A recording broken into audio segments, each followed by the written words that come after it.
Bismillah ar-Rahman ar-Rahim, wassalatu wassalamu ala nabiyyina Muhammad wa ala alihi wa sahbihi ajma'in. Welcome to our Tafsir lesson, Surah Aali Imran. Last time we have completed ayah number 7 of Surah Aali Imran, which speaks about Al-Qur'an. There are some ayat muhkamat, and they are Kitab, and there are other known to be mutashabihat. We have covered this ayah, but just as a reminder, I want to explain it further. وَالَّذِي أَنزَلَ عَلَيْكَ الْكِتَابَ مِنْهُ آيَاتٌ مُحْكَمَاتٌ هُنَّ الْكِتَابِ. He it is who has sent down to thee the book. In it are verses basic or fundamental of established meaning. They are the foundation of the book. Others are allegorical. So just as a reminder that we have said that in one way, the whole book is muhkam, according to the ayah, kitabun uhkimat ayatuhu summa fussilat min ladun hakim al-khabir. So this means that the whole book is muhkam as far as its eloquence, al-balagha, is concerned. And in the same way, the whole book is mutashabih. Allahu nazzala ahsan al-hadisi kitaban mutashabihan, which means that the whole books, its ayat, they resembles each other in beauty, in eloquence. That is as far as the word muhkam and mutashabih, if it is used for the whole book. But according to this ayah, there is another variation in the ayat, in the verses of Al-Qur'an. There are some verses, not some, most of them are muhkam, which means the meanings of which are very manifest, exposed. Wadihud dilala. The meaning is very, very obvious. And in comparison, al-mutashabih, khafiyud dilala, that its meanings sometimes are very hidden, like some words which need some ta'wil, some tafsir. And for the muhkam ayat, Allah subhanahu wa ta'ala said, Hunna kitab. They are the mother of the book. The word which means the origin. The translation here, it is given as fundamental. So is the origin. So it means that if there is any ikhtilaf, any difference of opinion in any other ayah, which is mutashabih, for example, then you have to refer back to muhkam ayats, because they are the fundamental, they are the mothers, they are just like a mother, and they should be explained in the light of muhkam ayats. And then this ayah also gives two types of people. فَأَمَّا الَّذِينَ فِي قُلُوبِهِمْ زَيْغٌ فَيَتَّبِعُونَ مَا تَشَابَهَ مِنْهُ ابْتِغَاءَ الْفِتْنَةِ وَابْتِغَاءَ تَأْوِيلِهِ.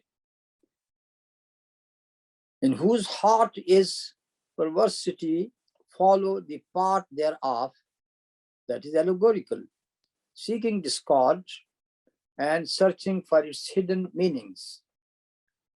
وَمَا يَعْلَمُ تَأْوِيلَهُ إِلَّا اللَّهُ وَالرَّاسِخُونَ فِي الْعِلْمِ يَقُولُونَ آمَنَّا بِهِ كُلٌّ مِنْ عِنْدِ رَبِّنَا وَمَا يَذَّكَّرُ إِلَّا أُولُو الْأَلْبَابِ.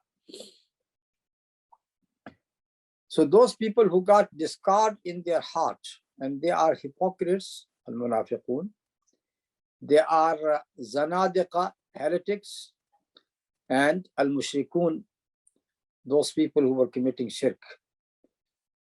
So these people, they listen to Al-Quran and they try to switch from one ayah to other ayah to show that there is a dissension among the ayat itself. For example, one of the Sahaba, Khabbab ibn al-Arat, he has worked for Al-As ibn Wa'il and he wanted his wages from him. And when he asked for his wages, he said to him, your Quran says, or Muhammad sallallahu alaihi wasallam says that you are going to be resurrected.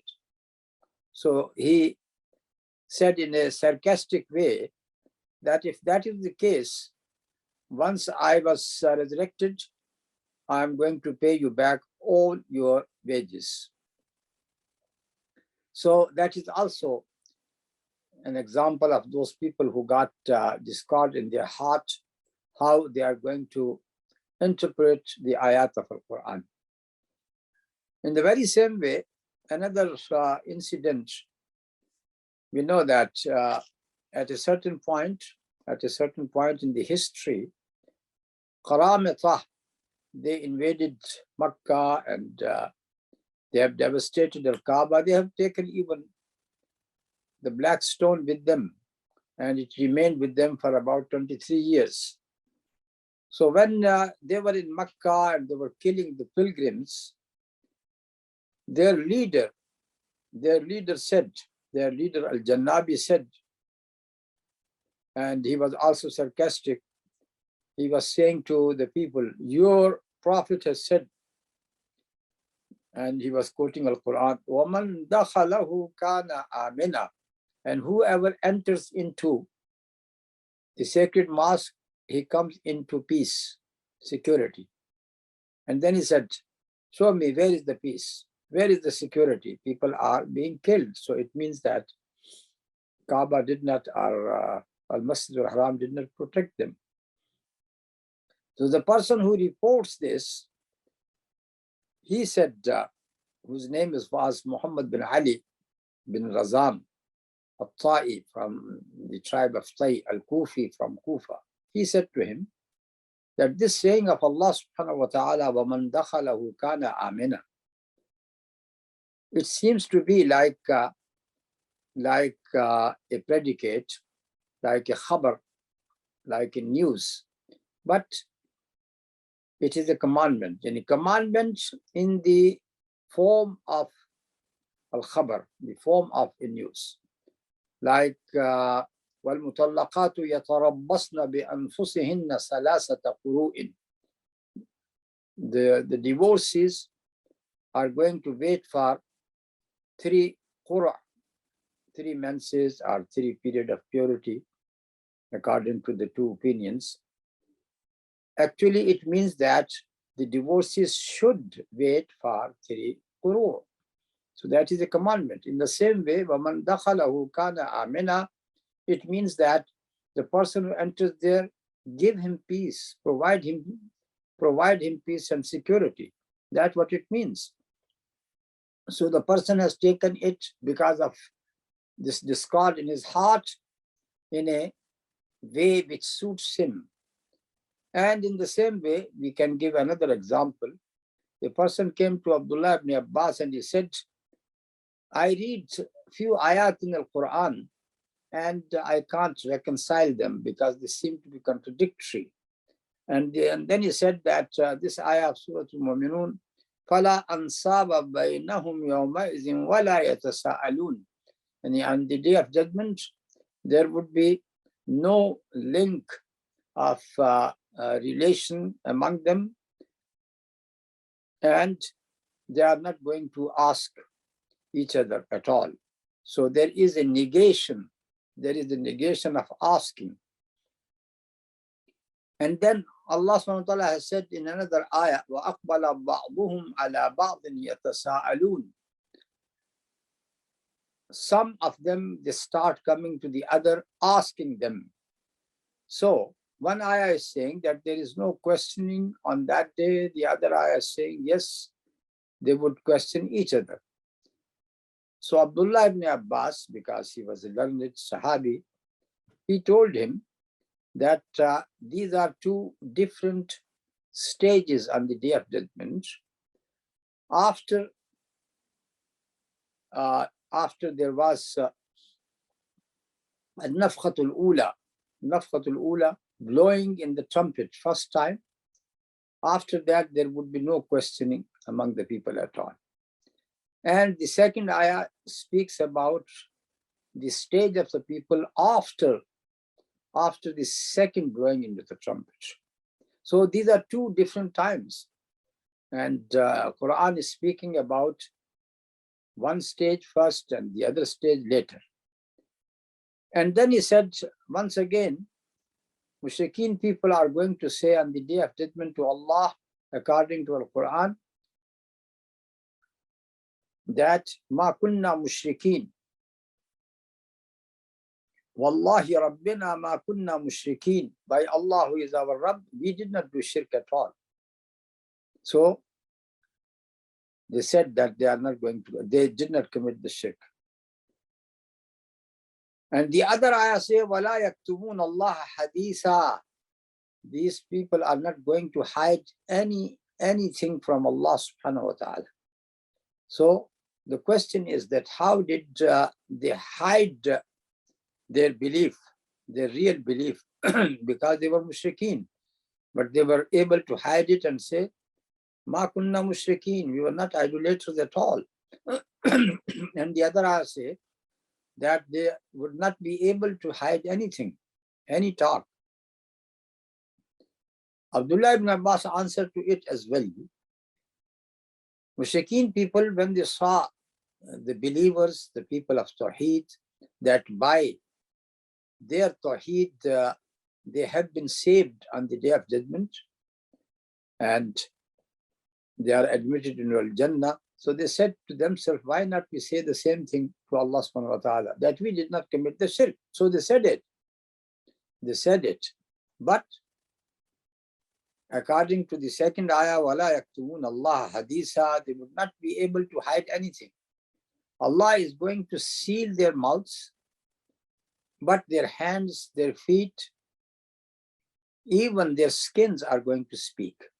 And they are going to speak truth. So in this way, they would not be able to hide anything, any talk at all. And the next thing here is, in this ayah,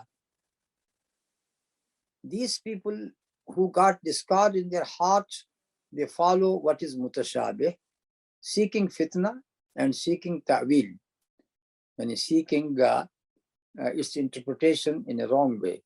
وَمَا يَعْلَمُ تَأْوِيلَهُ إِلَّا اللَّهُ, and nobody knows its ta'wil except Allah.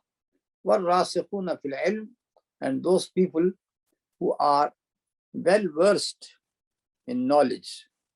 Now here there is another understanding of this ayah among Salaf, who said that this ayah is going to be read like this. وَمَا يَعْلَمُ تَأْوِيلَهُ إِلَّا اللَّهُ, and you have to stop here. And nobody knows its ta'wil, its reality except Allah. And then a new sentence, وَالرَّاسِخُونَ فِي الْعِلْمِ يَقُولُونَ آمَنَّا بِهِ كُلٌّ مِّنْ عِنْدِ رَبِّنَا وَمَا يَذَّكَّرُ إِلَّا أُولُو الْأَلْبَابِ. الرَّاسِخُونَ فِي الْعِلْمِ, those people who are very well versed in knowledge, they would say, we believe in it. كُلٌّ مِّنْ عِنْدِ رَبِّنَا, each one, muhkam, mutashabih, this is from our Lord. وَمَا يَذَّكَّرُ إِلَّا أُولُو الْأَلْبَابِ, and nobody takes the admonition except the people of al-lub, people of intelligence, people of understanding. So according to this opinion, where we have to stop at Allah, the meaning would be that nobody knows its interpretation reality except Allah. And if you take the second opinion, which is the opinion of Ibn Abbas, that no, you have not to stop at Allah, but you have to carry on. So ar-rasikhun fil ilm is attached to the word Allah. So the meaning would be nobody knows its reality except Allah and except Al-Rasikhuna fil ilm, the people of knowledge, well versed in knowledge. And then comes a new statement, and they say, Yaquluna amanna bihi, we believe in it. We can reconcile in both views by saying that if we stop at Allah, the meaning would be, ta'wil here, it means, we have said it in our last lesson, that ta'wil got two meanings. Ta'wil ma ya'ulu ilayhi shay. Ta'wil means what would be the end of this matter. What would be the reality of this matter in the end? And this is how it is applied to the interpretation of dream as well. Because someone sees the dream and then he gives its ta'wil, that how it is going to end up. That is ta'wil.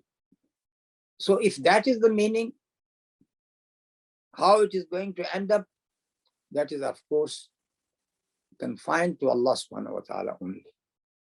But if you take the other meaning, ta'wil means tafsir, interpretation of something, or tafsir of something. For example, sometime in the very same ayah, there may be a preferred meaning and a less preferred meaning, but people of the knowledge, they can explain and they can say that here, the less preferred meaning is to be taken. Or the ayah is mujmal, and we have its explanation in two ways, and these two ways, one is preferred and one is less preferred, and the people of knowledge, they understand which meaning should be taken. So if we take the other meaning of ta'wil, meaning tafsir and interpretation, then we can say that al-rasikhun fil ilm also know about it. And in this way, you can solve this problem which has been created in this ayah, that where we have to stop by the word Allah or by the word al-rasikhun fil ilm. Because here, when Allah subhanahu wa ta'ala has mentioned some people who got depths of knowledge about the Qur'an, so they must be distinguished by other people. So Abdullah ibn Abbas, who got the knowledge of Tafsir, of course, he is more distinguished than the other Sahaba in the knowledge of Tafsir. So this is why there should be some preference should be given to their opinion as well. And this is how we can solve that. If one ayah is mutashabih and its meanings are not clear to someone with the basic knowledge, then he has to refer it back to a person with the deep knowledge of Al-Quran, and he is going to explain it. So that is the way we can deal with this ayah, and that was a reminder about the last lesson. Now we move to the next ayah, number 8. رَبَّنَا لَا تُزِغْ قُلُوبَنَا بَعْدَ إِذْ هَدَيْتَنَا وَهَبْ لَنَا مِن لَّدُنكَ رَحْمَةً إِنَّكَ أَنتَ الْوَهَّابُ. O Lord, they say, let not our hearts deviate now after you has guided us, but grant us mercy from thy own presence. For you are the granter of bounties without measure. Rabbana la tuzigh qulubana. As long as this zayg, discord of heart, is mentioned in the previous ayah, so naturally a thought would come to the mind of the sincere Muslim that we should not be among such people at all. And this is why you pray to Allah subhanahu wa ta'ala by saying these words, Rabbana la tuzigh qulubana. Oh Allah, let us not our heart deviate. Ba'da iz hadaytana, after you have guided us. Wa hab lana min ladunka rahma, give us, grant us from you mercy. Innaka antal wahhab, because you are the one who granted. The next ayah, رَبَّنَا إِنَّكَ جَامِعُ النَّاسِ لِيَوْمٍ لَا رَيْبَ فِيهِ إِنَّ اللَّهَ لَا يُخْلِفُ الْمِيعَادَ. O Lord, you are He that will gather mankind together against a day about which there is no doubt, never fails in His promise. So this ayah, both ayah together, which makes our dua complete. A person should always remain saying to Allah subhanahu wa ta'ala, Allahumma thabbit qalbi ala dini. Ya muqallib al-qulub, Allahumma thabbit qalbi ala dini. O the one who keeps on turning the hearts, make firm my heart upon your deen. It is narrated that Sayyidina Abu Bakr radiallahu ta'ala anhu, as we know, that once he became caliph after the death of the Prophet sallallahu alaihi wasallam, many munafiqeen people, they apostated, they left Islam. Among them were those people who did not leave Islam, but they said that we are not going to pay zakat. Zakat was given to the Prophet only. Now we are not going to give it to someone else like Abu Bakr. So Sayyidina Abu Bakr, at that time, he used to repeat this dua a lot. رَبَّنَا لَا تُزِغْ قُلُوبَنَا بَعْدَ إِذْ هَدَيْتَنَا وَهَبْ لَنَا مِن لَدُنْكَ رَحْمَةً إِنَّكَ أَنْتَ الْوَهَّابُ. And that is true, that there are so much temptations and doubts which keep on coming from different quarters, especially when you see the state of affairs nowadays. And you also notice that there are how many agents of atheism, of Satans, of wrongdoers. All of them, they are creating doubts after doubts about Islam. People who create doubts, a person like Richard Dawkins, who has written the whole book about saying that God does not exist at all. And he keeps on lecturing about this subject. His book became a book like a hot cake which has been sold. So that person has made so many people leave religion, leave believing in Allah subhanahu wa ta'ala. So towards such a situation, the person should try to protect his iman. Always keep on doing this dua, asking Allah subhanahu wa ta'ala to make firm his heart upon his religion. And our belief should be such a strong belief that this world is a temporary world. Once we die, we are going to be resurrected one day, and Allah is going to gather us together. رَبَّنَا إِنَّكَ جَامِعُ النَّاسِ لِيَوْمٍ لَا رَيْبَ فِيهِ إِنَّ اللَّهَ لَا يُخْلِفُ الْمِيعَادَ. Allah is not going to go against His own mi'ad, His own promises. So now come to verse number 10. إِنَّ الَّذِينَ كَفَرُوا لَن تُغْنِيَ عَنْهُمْ أَمْوَالُهُمْ وَلَا أَوْلَادُهُمْ مِنَ اللَّهِ شَيْئًا وَأُولَٰئِكَ هُمْ وَقُودُ النَّارِ.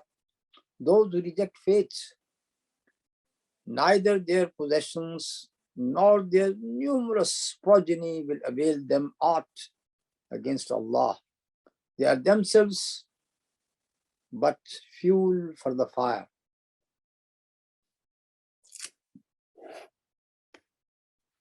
As we said in the beginning, in our introduction to Surah Aali Imran, that the first 80 ayat of this surah are related to a discussion about the Christians, their belief. And that is going to to come later.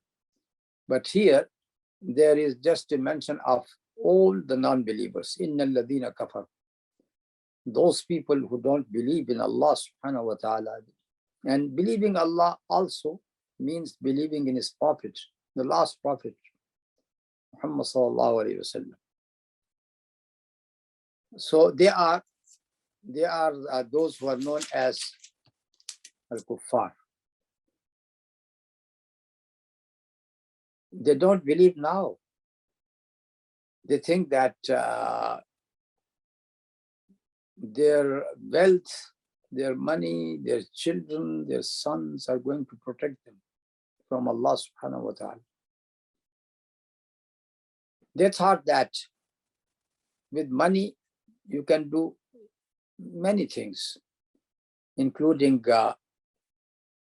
protection of yourself, your property. And in the same way, if you got good number of children, they are going to stand by you, defend you as well. But that is not the case with Allah subhanahu wa ta'ala on the day of judgment. Nobody could be availing you at all. All those people who denied Allah subhanahu wa ta'ala, they would be the fuel of the fire. The very same thing or a similar statement is in Surah At-Tawbah, number 55. فَلَا تُعْجِبُكَ أَمْوَالُهُمْ وَلَا أَوْلَادُهُمْ إِنَّمَا يُرِيدُ اللَّهُ لِيُعَذِّبَهُمْ بِهَا فِي الْحَيَاةِ الدُّنْيَا وَتَزْهَقَ أَنفُسُهُمْ وَهُمْ كَافِرُونَ.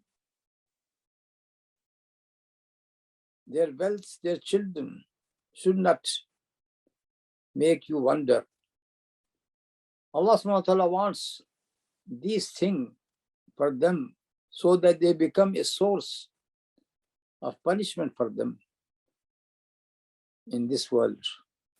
وَتَزْهَقَ أَنفُسُهُمْ وَهُمْ كَافِرُونَ.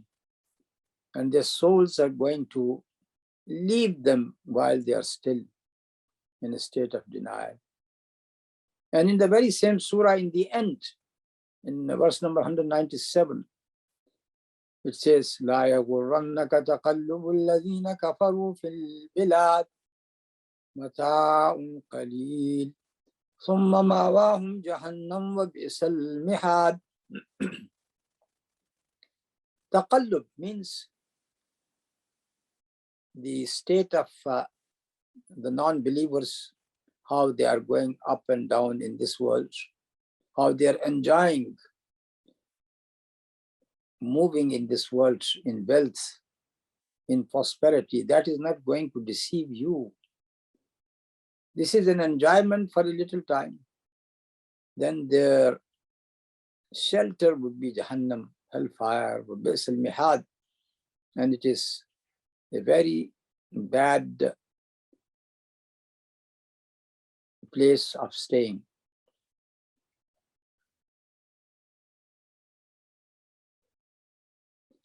So here there is, you can say, a preface for a discussion which is coming after that. The next ayah is number 11. كَدَّأْبِ آلِ فِرْعَوْنَ وَالَّذِينَ مِنْ قَبْلِهِمْ كَذَّبُوا بِآيَاتِنَا فَأَخَذَهُمُ اللَّهُ بِذُنُوبِهِمْ وَاللَّهُ شَدِيدُ الْعِقَابِ. Their plight will be no better than that of the people of Pharaoh and their predecessors. They denied our signs, and Allah called them to account for their sins, for Allah is strict in punishment. The similarity is given of the people of Pharaoh. كَدَابِ آلِ فِرْعَوْنَ وَالَّذِينَ مِنْ قَبْلِهِ. Normally, if it is the case of just Arabs, then Arabs, they were more knowledgeable about Ad and Samud because they lived in Arabian Peninsula. But the example here is given of Ali Fir'aun. Ali Fir'aun, Fir'aun who was in Egypt.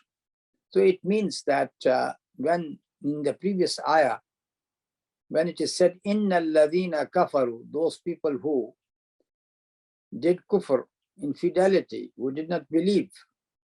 Here, who are meant?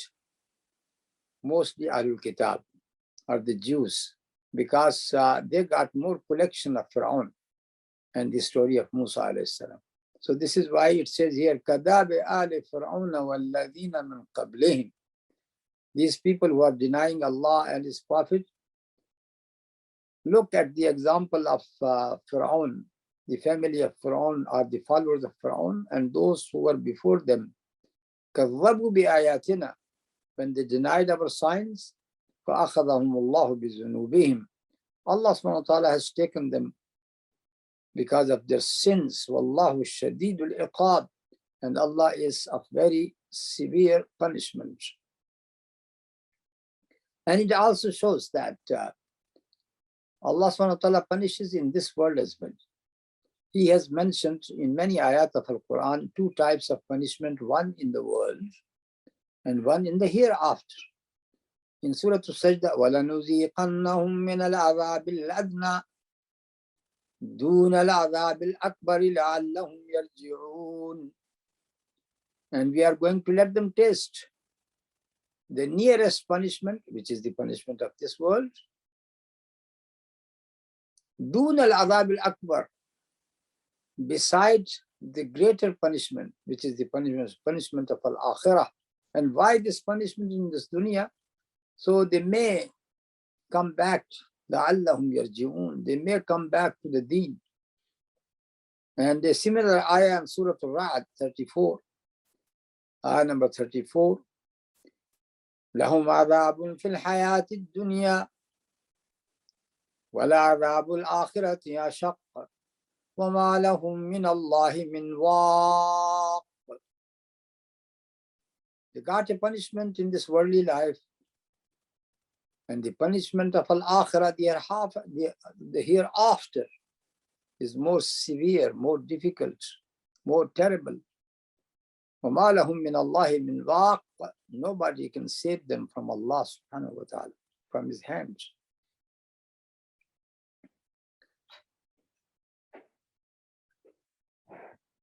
Then let us move to the next ayah, number 12.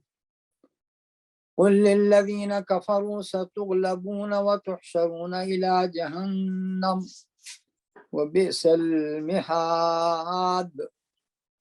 Say to those who reject faith, soon will you be vanquished and gathered together and driven into hell, an evil bed indeed to lie on.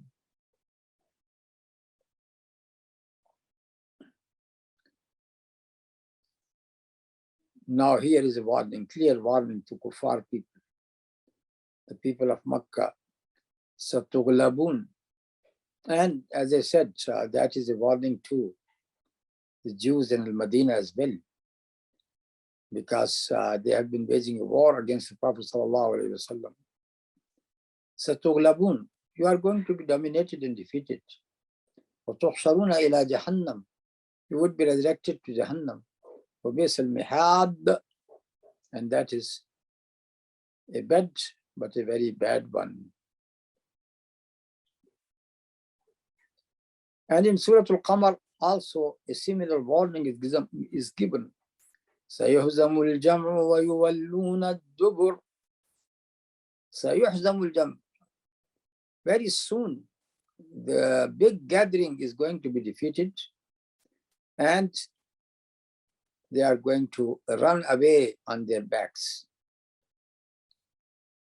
At that time, when these ayah were revealed, nobody could think that they are going to win. But very soon in Badr, Muslims got their victory, their first victory. And in the very same way, those Jews in Al-Madinah who betrayed the covenant, the pledge with the Prophet Muhammad sallallahu alaihi wasallam, they were subjected to humiliation, expulsion from Al-Madinah, one after the other. So Banu Qaynuqa, and then Banu Nadir, and then Banu Qurayza, all these three tribes. And we also know that how the leader of these people in Al-Madinah, Ka'b bin Ashraf, he went to Makkah with 60 warriors. And then he said to Mushrikeen people or Kuffar people, لَتَكُونَنَّ كَلِمَتُنَا وَاحِدَةً. Let us have just one kalima, means let us be united. So they can unite themselves with Mushrikeen who do not believe in Allah subhanahu wa ta'ala. And they can't unite themselves with the believers who believe in Allah, who believe in Musa alayhi salam as well.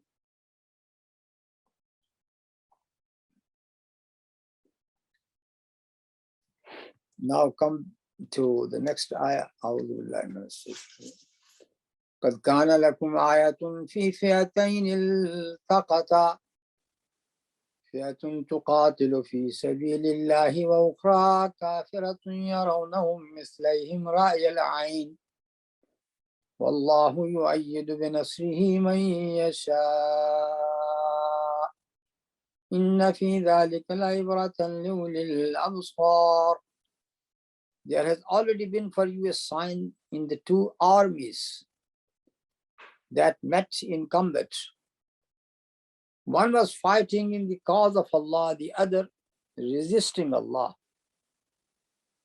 These saw with their own eyes twice their number, but Allah does support with His aid whom He pleases. And this is a warning for such as have eyes to see. قد كان لكم آية في فئتين التقتا. Now here there is a mention of what happened in Badr. There is a great sign in two parties who met each other. Mushrikeen of Makkah at one side and believers coming from Al-Madinah on the other side. And their description is like this: فِئَةٌ تُقَاتِلُ فِي سَبِيلِ اللَّهِ. One party is fighting in the way of Allah, وَأُخْرَى كَافِرَةٌ, and the other party is kafir, or the non-believers. And here one interesting thing is mentioned, that this party which is kafira, يَرَوْنَهُمْ مِثْلَيْهِمْ رَأْيَ الْعَيْنِ. They saw with their own eyes twice their number. يَرَوْنَهُمْ مِثْلَيْهِمْ رَأْيَ الْعَيْنِ. Here, actually, يَرَوْنَهُمْ, this pronoun goes back to the believers, that the believers, when they saw the non-believers, they saw them in a number double of their number. Why was that?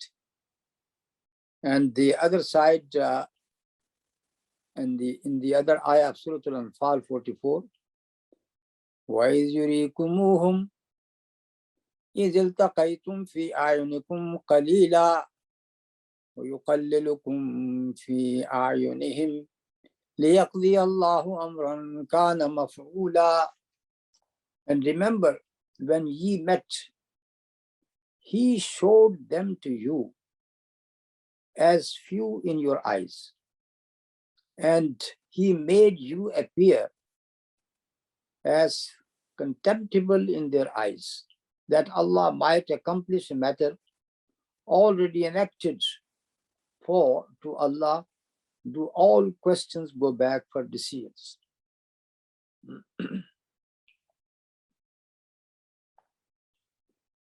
Here comes this question that this ayah says that when you see them a double in your eyes, in a double number,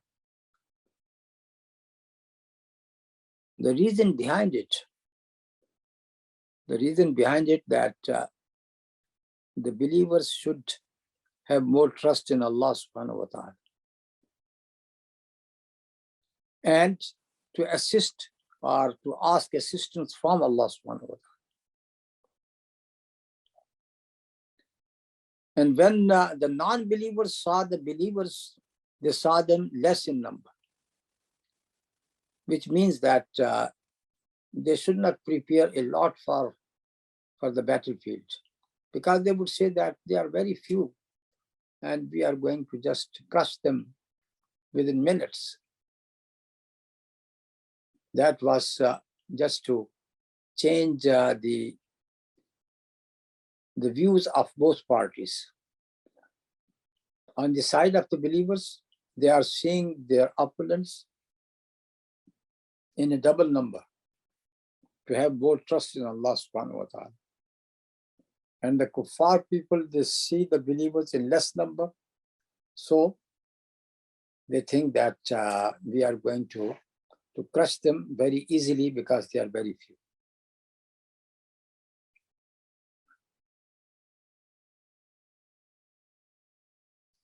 So that was the situation which is explained in this ayah. Wallahu yu'ayyidu bi nasrihi man yasha. And Allah subhanahu wa ta'ala supports with his victory to whom he likes. Inna fi dhalika la ibratan li ulil absar. And there is a warning for such as for those people who got eyes.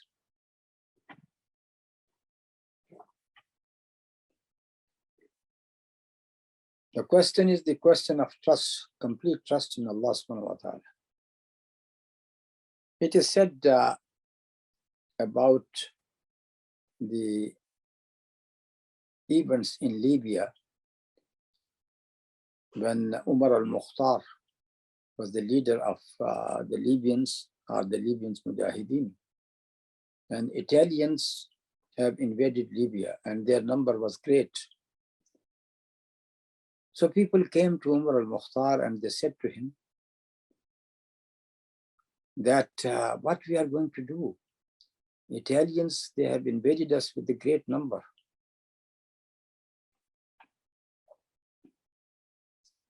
And their planes are above us. The main thing was about the planes. They brought their planes to bombard us. So Umar al-Mukhtar, who got a great trust in Allah subhanahu wa ta'ala, he said to them, what about their planes? Are they under the throne of Allah, beneath the throne of Allah, or above it? They said, of course, they are under the throne of Allah subhanahu wa ta'ala. So he said, I believe in Allah who is above the throne. So his power is above the power of these people. So that was, you can say, the nature of those people who got complete trust in Allah. Next ayah, number 14. زين للناس حب الشهوات من النساء والبنين والقناطير المقنطرة من الذهب والفضة والخيل المصومة والأنعام والحرث ذلك متاع الحياة الدنيا والله عنده حسن المآب. Fair in the eyes of men is the love of things they covet, women and sons, heaped up hoards of gold and silver, horses branded for blood and excellence, wealth of cattle and well-tilled land. Such are the possessions of their world's life. But in nearness to Allah is the best of the goals to return to.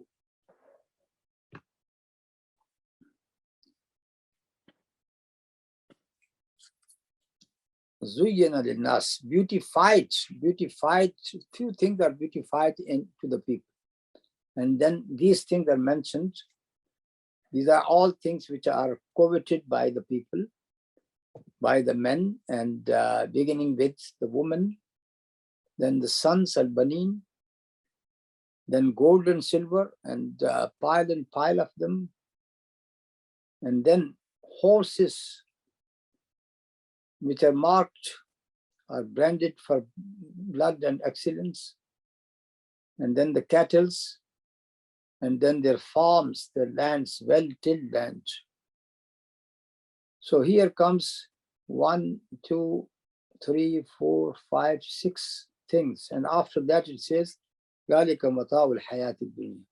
These are the enjoyment of the worldly life. مَتَاعُ الْحَيَاةِ الدُّنْيَا.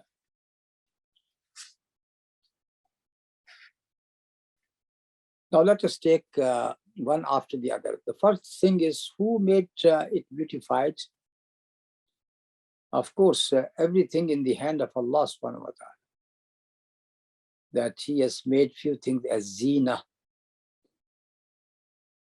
But this zina got two aspects, halal one and haram one. So as far as halal one, they are allowed. But when the people exceed the limit of halal and they enter into haram, then they become the source of a trouble for them, a pain for them. So this zina, which is actually something good, which is given by Allah subhanahu wa ta'ala, because if you take the good aspect of all these things, you can say that the desire for women, which ends up in marriage, that is the source of your next generation. A person wants his generation to continue, his family line to grow. And that is only through this method of marriage, associating with the woman. And then comes the sons. Of course, in a tribal environment or society, the sons were a great wealth for a man, to protect him, to stand beside him, to defend him. With the son, after the son, is al-qanatir al-muqantara min al-dhahabi wal-fidda, hoards and hoards of gold and silver.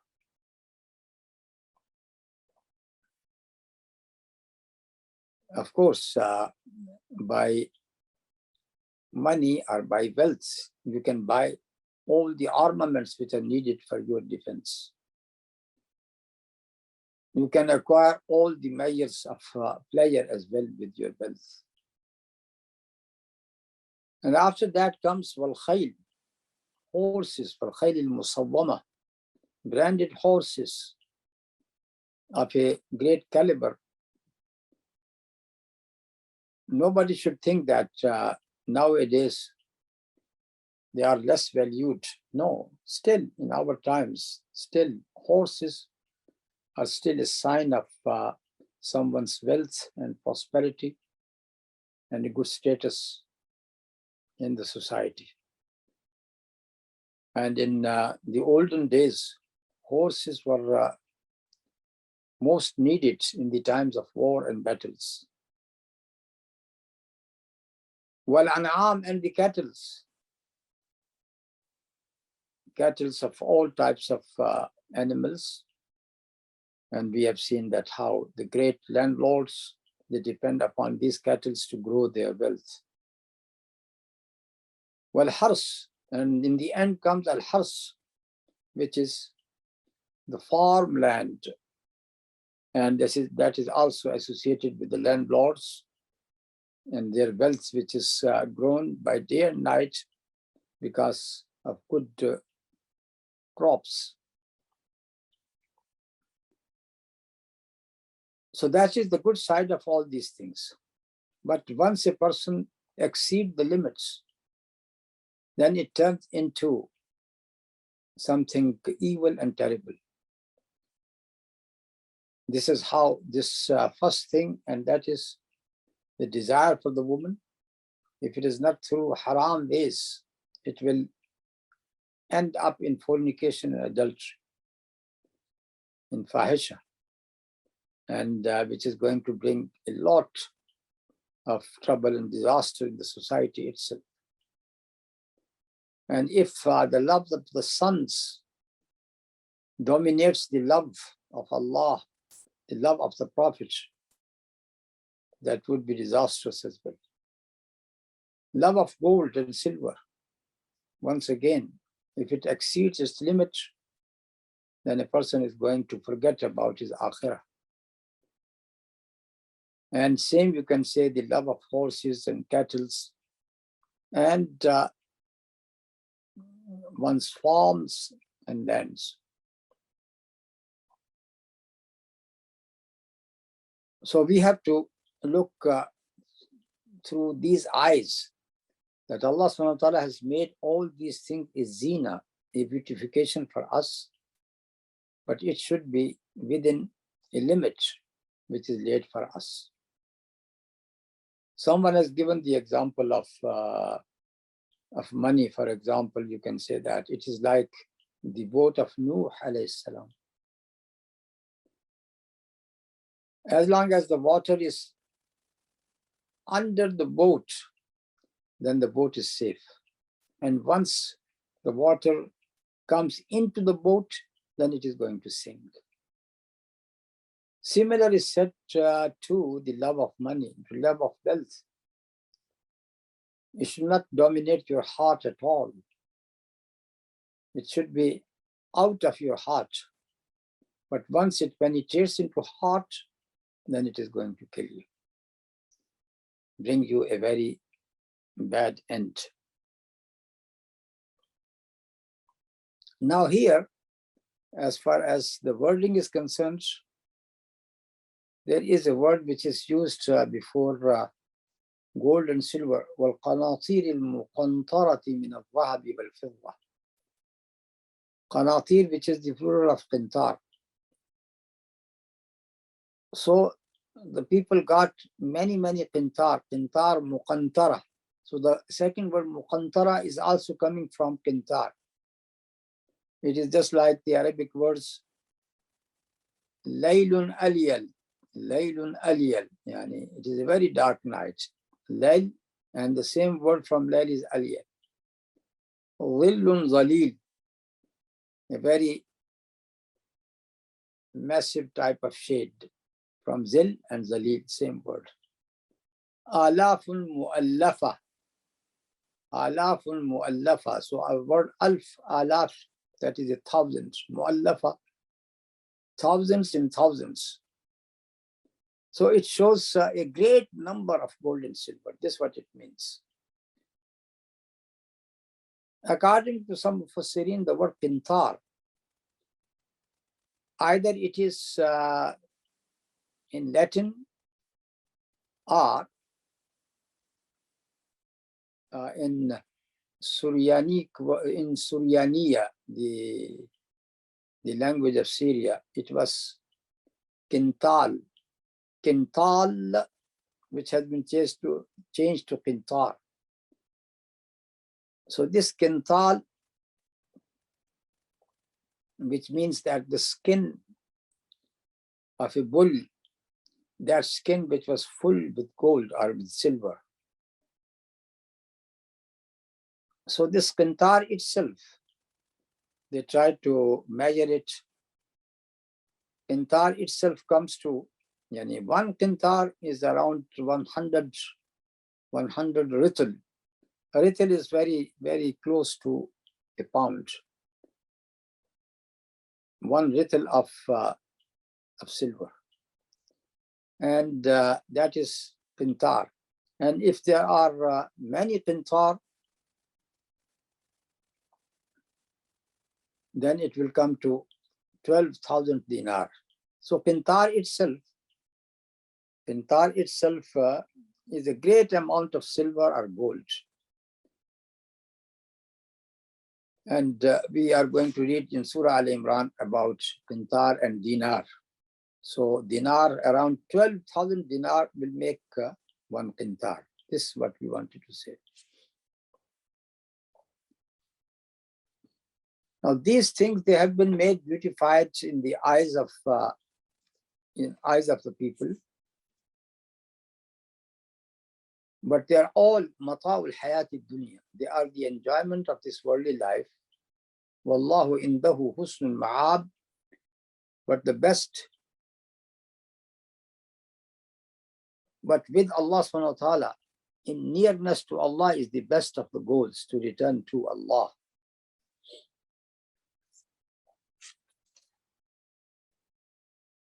The next ayah, and with this we come to the end of today's lesson. قُلْ أَوْنَبِّئُكُمْ بِخَيْرٍ مِّن ذَلِكُمْ لِلَّذِينَ اتَّقَوْا عِندَ رَبِّهِمْ جَنَّاتٌ تَجْرِي مِن تَحْتِهَا الْأَنْهَارُ خَالِدِينَ فِيهَا وَأَزْوَاجٌ مُطَهَّرَةٌ وَرِضْوَانٌ مِّنَ اللَّهِ وَاللَّهُ بَصِيرٌ بِالْعِبَادِ. Say, shall I give you glad tidings of things far better than those? For the righteous are gardens in nearness to their Lord, with rivers flowing beneath.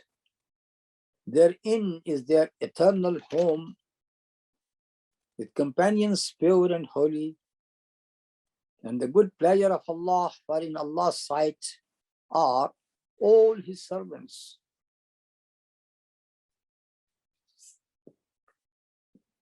All right, these are the enjoyment of the worldly life.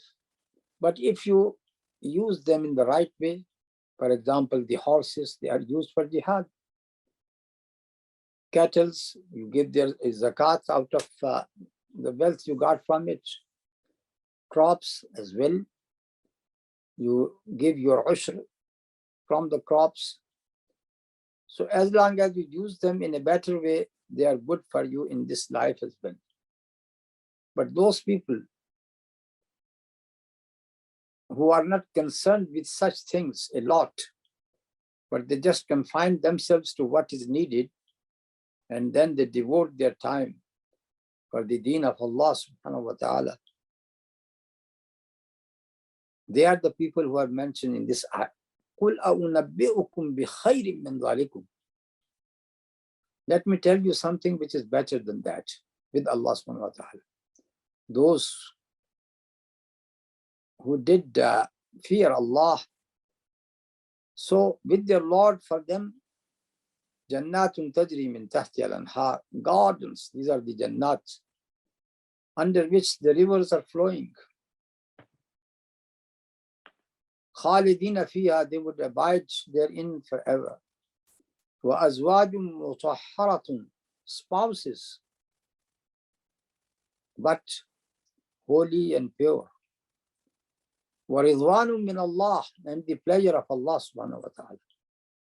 Wallahu basirun bil ibad, and Allah subhanahu wa ta'ala is well aware, see his slaves. Now, as far as Jannah is concerned, here Allah subhanahu wa ta'ala has mentioned about Jannat, the gardens, and about Azwaj, the spouses. Or we can say that whatever is mentioned in the first ayah, which begins with the women and ends with al-hars, cultivation, the crops. So these two things are noticed in this ayah as well. So for these people, there would be, as far as al-hars is concerned, cultivation, they got Jannat, tajri min tahti al-anhar, they got these gardens. And as far as women are concerned, azwajun mutahhara, spouses which are clean and pure. And we can also say that other things which are mentioned in the previous ayah, they are not mentioned here because they are not the source of pleasure, like money, because you don't have to buy things or build your own castles. Your children, they would be enjoying their own life. The cattle, you don't need the cattle, you don't need the horses there in Al-Jannah. So that might be the reason that these other things are not mentioned. Only two things which were in the previous ayah, their reward in a better form is mentioned in this ayah.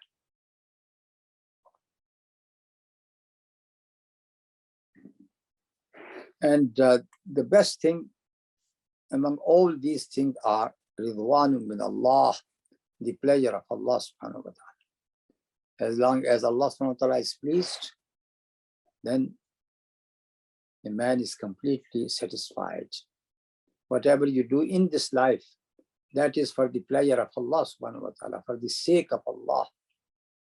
And this is what a believer is going to acquire in the hereafter. وصلى الله تعالى على نبينا محمد وعلى آله وصحبه أجمعين والسلام عليكم ورحمة الله وبركاته.